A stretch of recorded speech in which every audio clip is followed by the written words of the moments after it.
is Bold TV.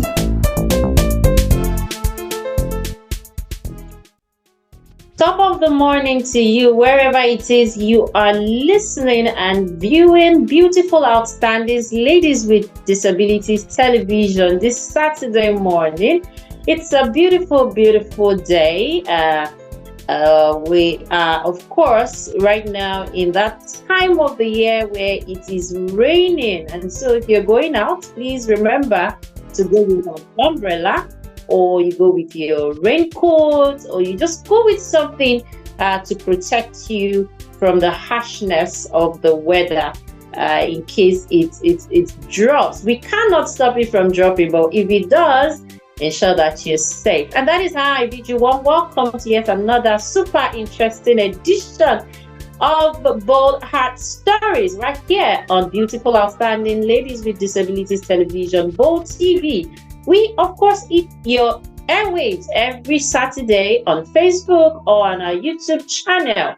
And we bring to you issues as it affects and concerns us as women and girls with disabilities.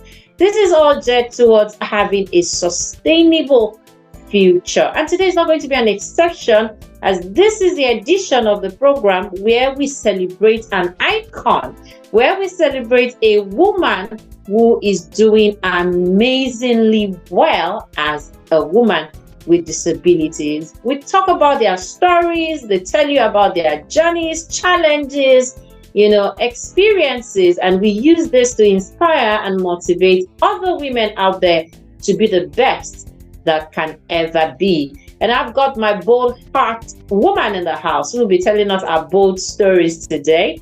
You get to meet her very quickly. Not before I have introduced myself to you. My name is Oluwatomisin Adeyefa. I'm a broadcast journalist, a gender and disability rights advocate. I'm based in Abeokuta, the state capital of Ogun. I'm a visually impaired person, and I'm your host for today on Bold Heart Stories right here on Bold TV.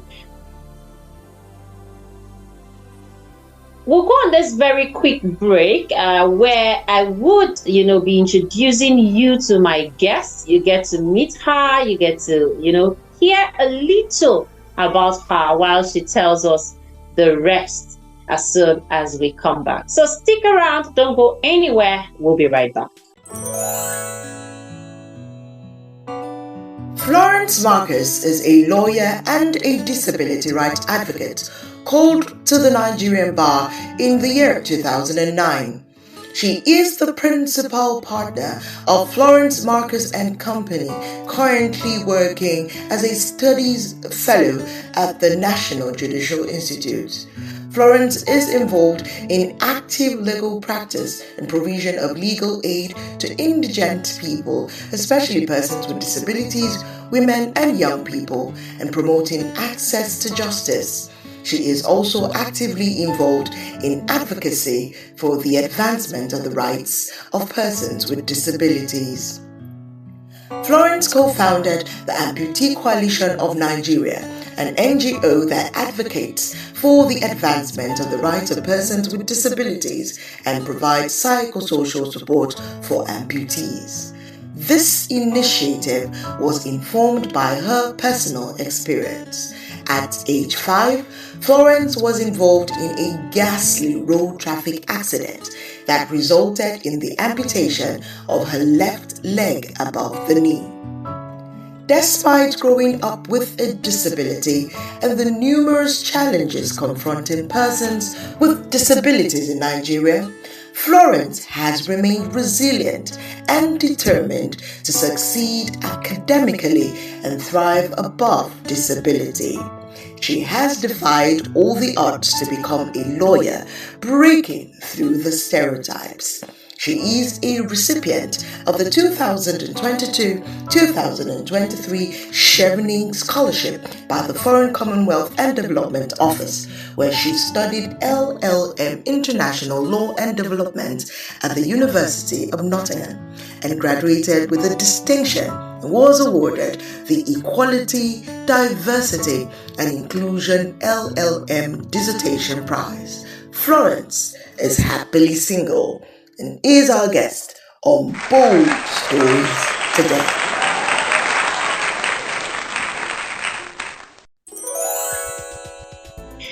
Welcome back. It's still Bold Heart Stories, Bold Stories on Bold TV, where we have a bold woman who is here, willing and ready to give us, what the journey has been like. You heard all those amazing things. And then you're wondering, was it very easy? Was it a smooth journey? Were there challenges? What was it like to be in Florence Marcus' shoes as a woman with disabilities? You get to hear that very quickly. So welcome, Florence, to Bold TV once again. She's one of our regulars here as a discussant, and now she's on that spotlight where we talk about her. Welcome once again, Florence. Thank you for having me this morning. Good morning, listeners and viewers. Thank you very much for joining on the show. So Florence, you are a lawyer, an advocate of the poor and of disability of some sort, and then you do all of these things. And so I'm wondering, I'm tempted to ask, was it very easy? Oh, yeah, I would not say it was very easy. We all know the challenges, especially in our country, for everyone. Especially now, disability compound the challenges that we face in this country. So I wouldn't say it was easy, but it was not impossible.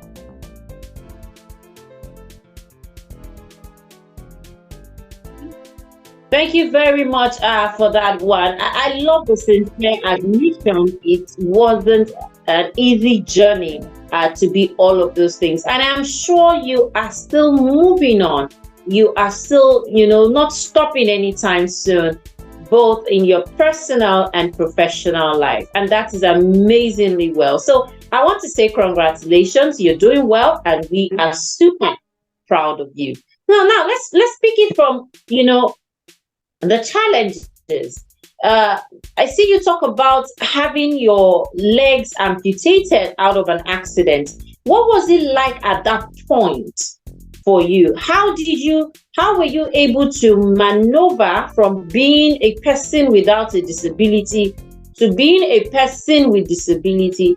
And how were you able to forge ahead? What was it like transitioning for you? Okay, yeah, I became a person with disability at a very tender age. My left leg was amputated above the knee, and at the age of 5. At that age, I had not even started school. I was just about to be in incident happened. Like I said, it wasn't easy growing up at that period in time because, number one, there was never crisis that could complement, the other leg. There were never like support groups or any form of rehabilitation. I can't remember going through any form of rehabilitation while in the hospital. Like I said, I was just 5, and at 5 you would just imagine that I cannot remember a couple of things that happened, but I can remember. Every child would love to play. Every child would love to relate with their peers, but it was difficult for me because nobody would consider me or would consider the special needs I needed at that point in order, to be able to perform optimally like my peers. For example, I never had the opportunity to be involved in sports, never had the opportunity to involve in some other things that other children would really do, apart from the usual school. But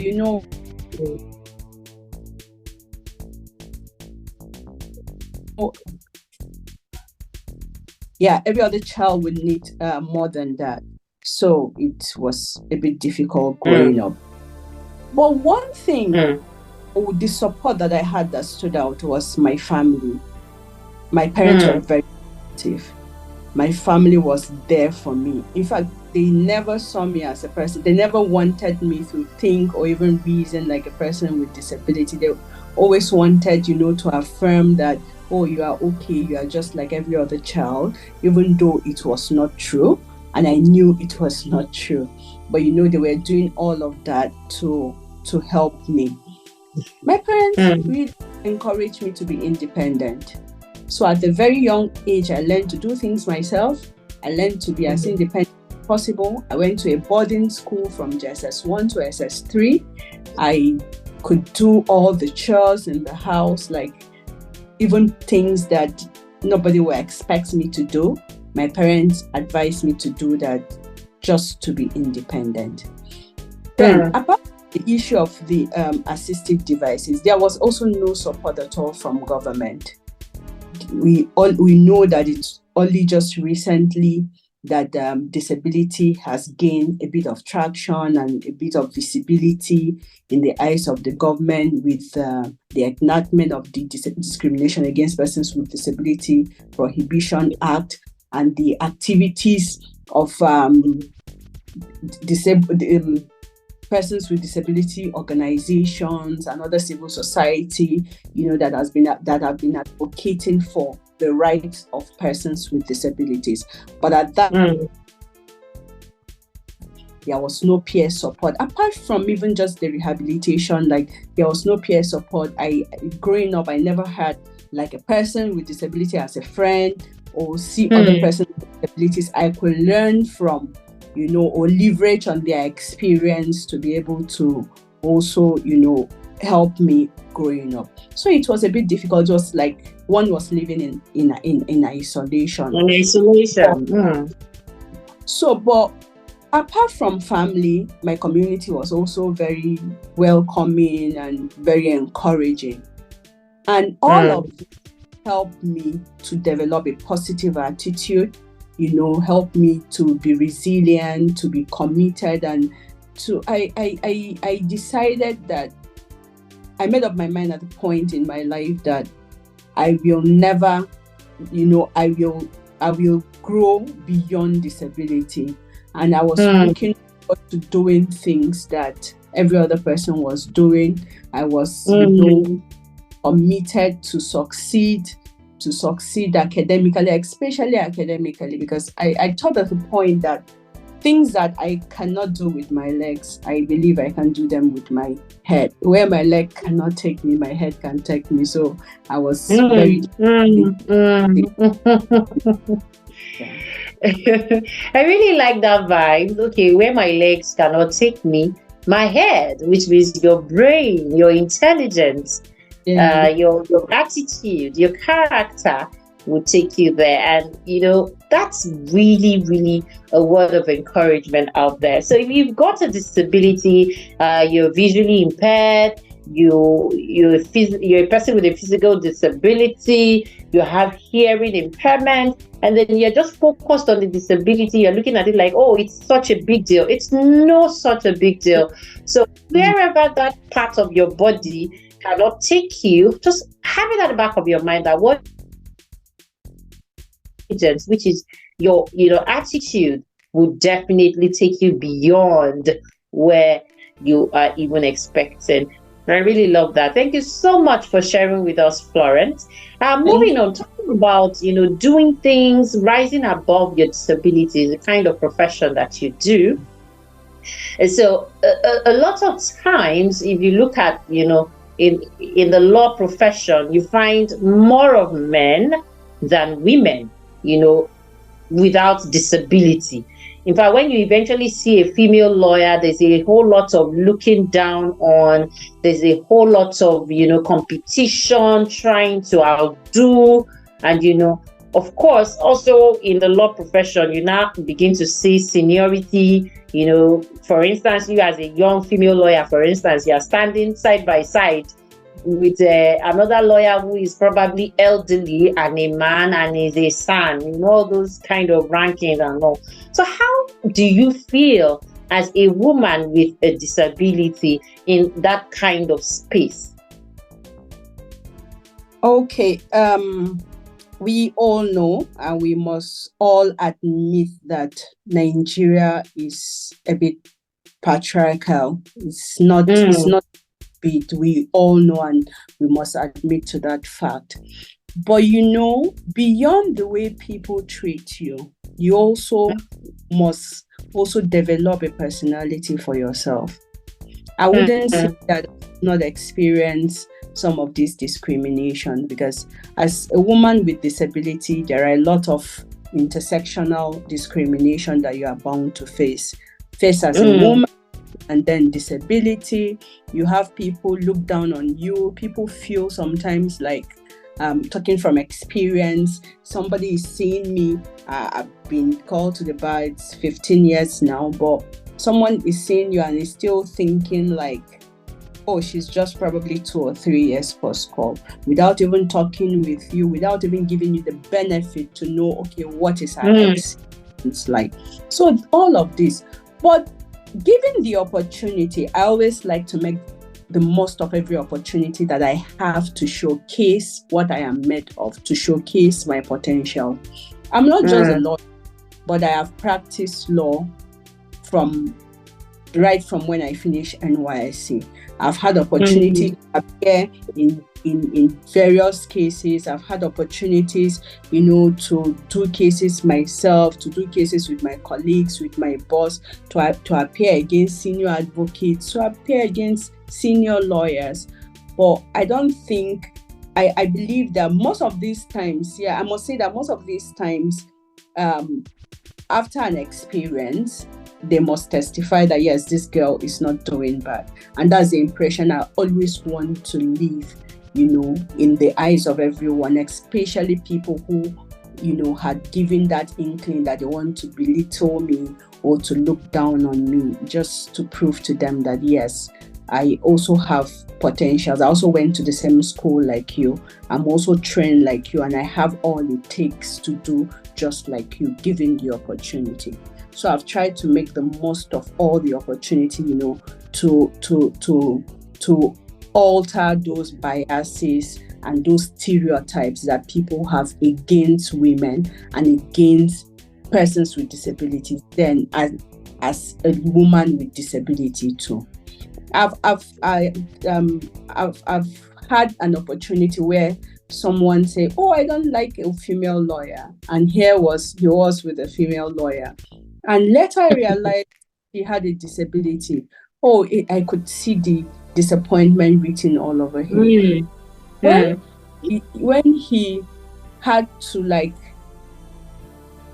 I think he had no option that to give me that opportunity, which he never regretted, and he admitted that at the end.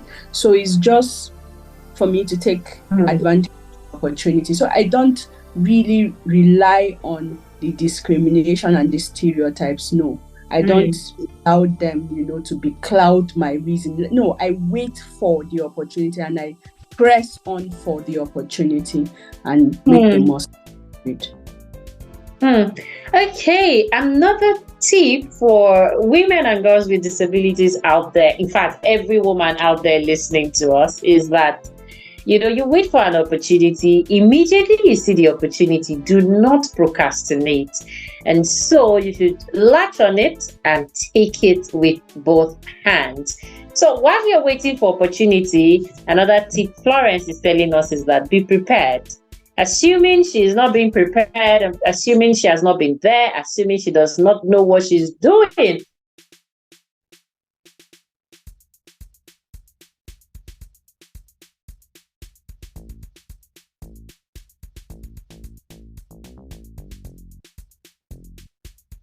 And the law profession.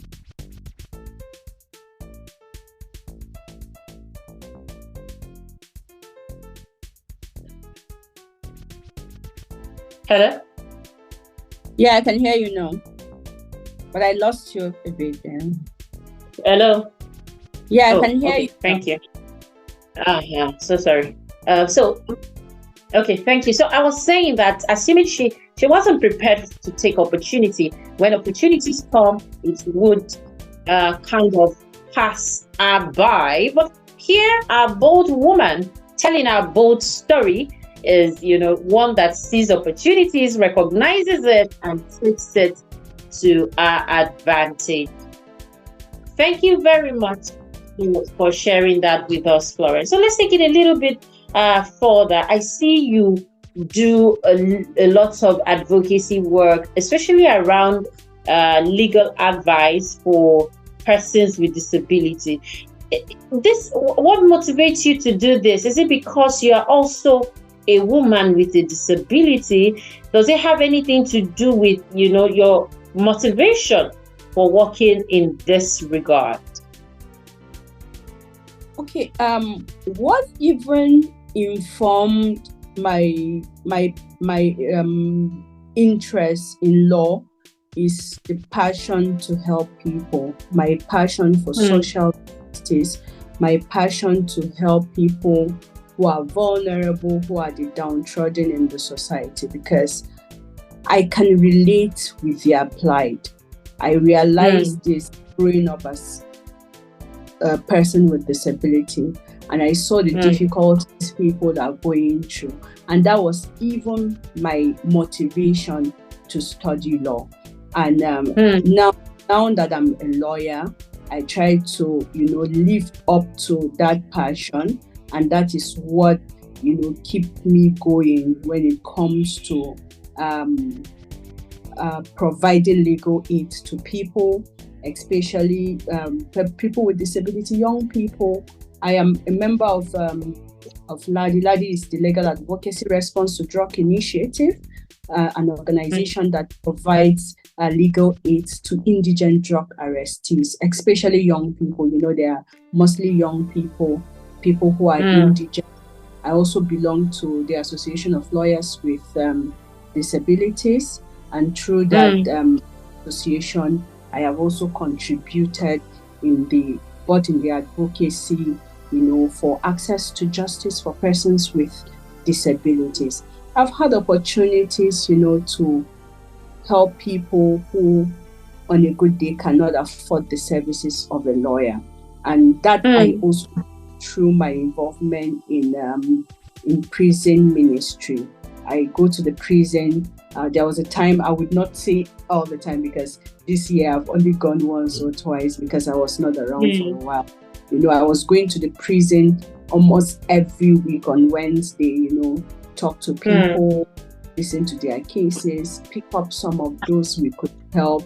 Like that had afforded me the opportunity to defend people who are in prison for 4 years without seeing the four walls of a court because they cannot afford the services of a lawyer.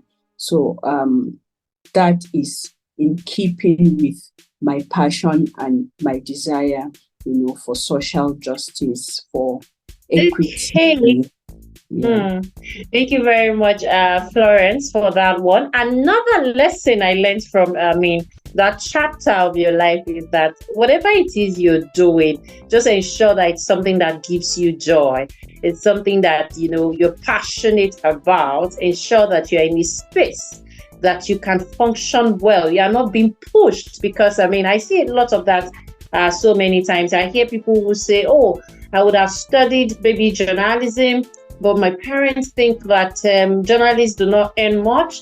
I would have studied this. I would have become a teacher. I would have, and then you see that other people influence on the kind of things that you do can sometimes push you to that point where you lose what you are passionate about, what your purpose is for on earth. So it's something that as women and girls with disabilities, just ensure that you're passionate about what you're doing. That's the only thing that will keep driving you forward, because obstacles will definitely come. But what drives you, what keeps you sane in that space is the passion that you have, away from, work, future career and all of that? What are your hobbies, Florence? What you love to do? Okay, I love to read. Okay. I love to sing, even though I'm not such a good singer, but I believe that we all sing well in the bathroom, though.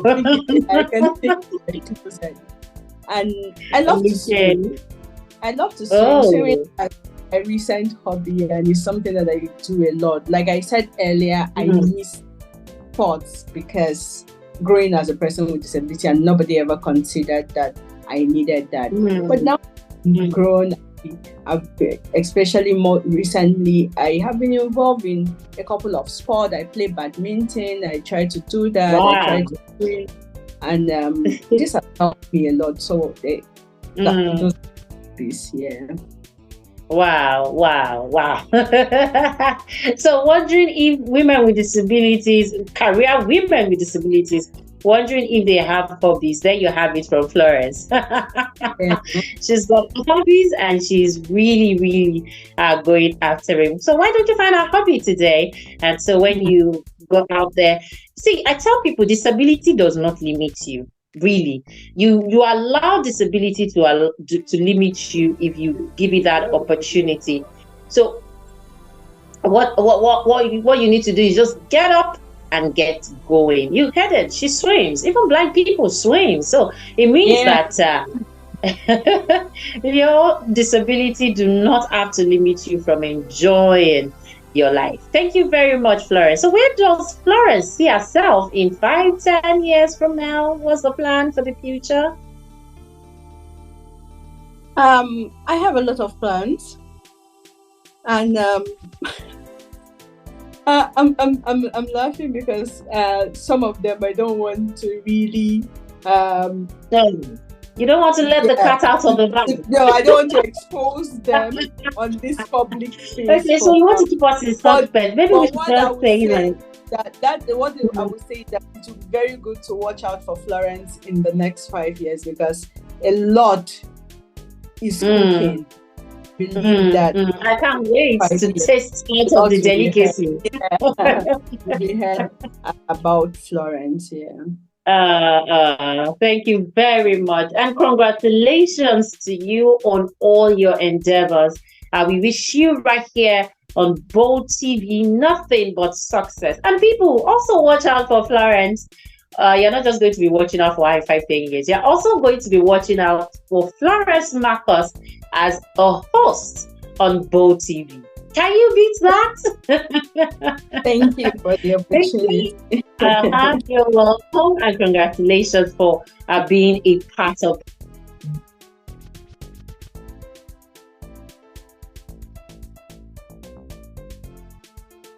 this beautiful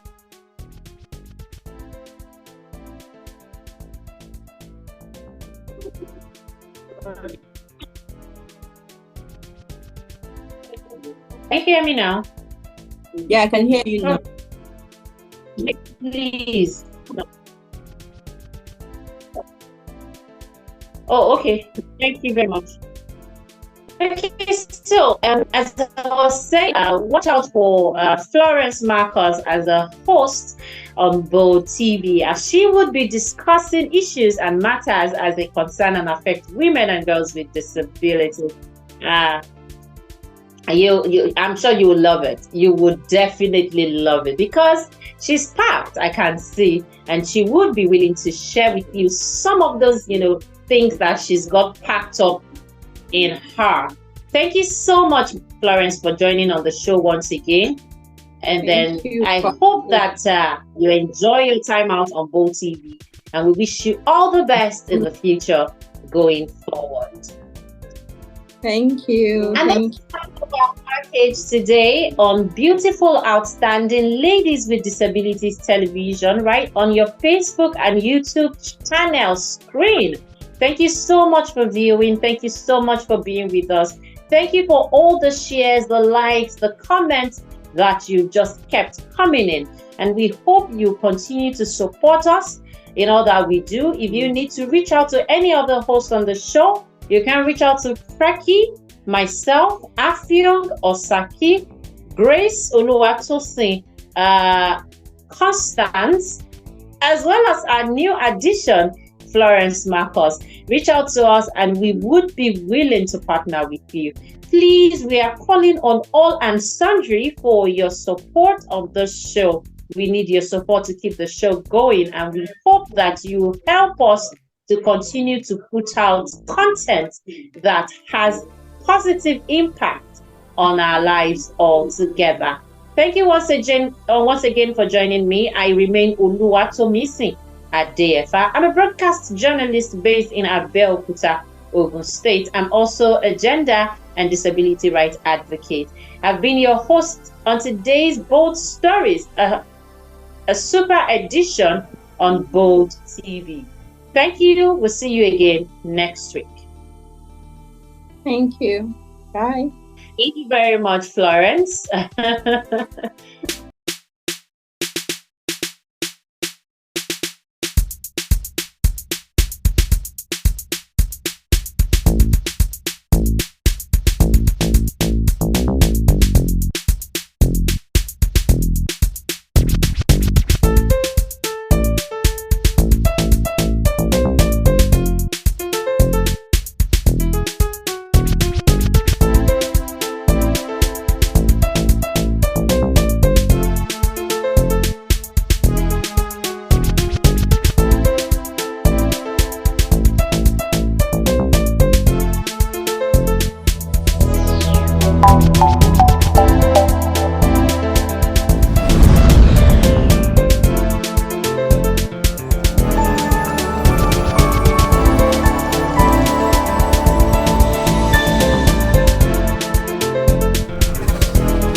This is Bold TV.